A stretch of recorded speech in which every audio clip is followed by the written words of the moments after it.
મિત્રો, પહેલા તો દિલીપભાઈ માટે 2 મિનિટ કહીશું કે એવો જબરો માણસ છે અને એવો ગાંડો માણસ પાણી માટે. હવે 6 વાગે ફોન કરું ને ક્યાં જાઓ તો આ ગામે પહોંચો છો, મિનિટ પર ઘર બહાર છે કે નહીં તમારે.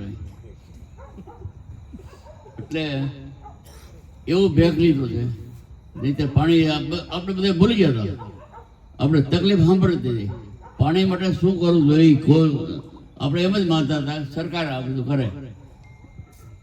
સરકારે આપણે કેશવ બાપાના વખતમાં ખૂબ બધા ડેમ ખરીદ્યા, એને 25-30 વર્ષના વાણાવાઈ ગયા.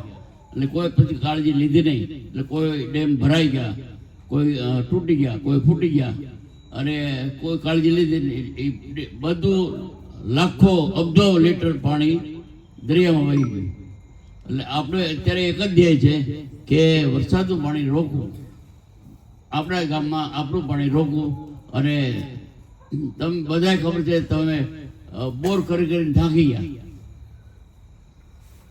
60ની સાલથી હું એન્જિનનો ધંધો કરતો હતો, ત્યારે 2 સેટ પાઇપની જોતી.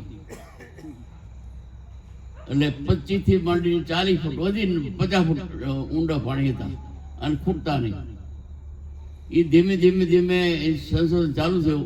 મીડિયા ઉડા થવા, મીડિયા ગાળ કાઢવા, એમ કરીને મીડિયા એમાં દાર કરવા, પછી 12 દાર કરવા. 5,000 ફૂટે પહોંચી ગયો તો પાણી આપણે જોઈએ એટલું મળ્યો નહીં. અને એનો ખર્ચો કેટલો વધ્યો? 20 વર્ષ મોટર મૂકવી પડે. આપણે જે 5 વર્ષ એન્જિનથી કામ લેતા, ત્યાં 20,000ની 40 હસવાની મોટર મૂકીને પાણી કાઢ્યું. એટલે પાણી કાઢવાનું આપણે પૂછ્યું, પાણી પછી કેમ બચાવવું કોઈને પૂછ્યું નહીં, કારણ છત હતી પાણીની. હવે તે અછત ઊભી થઈ એટલે બધાને પૂછ્યું છે.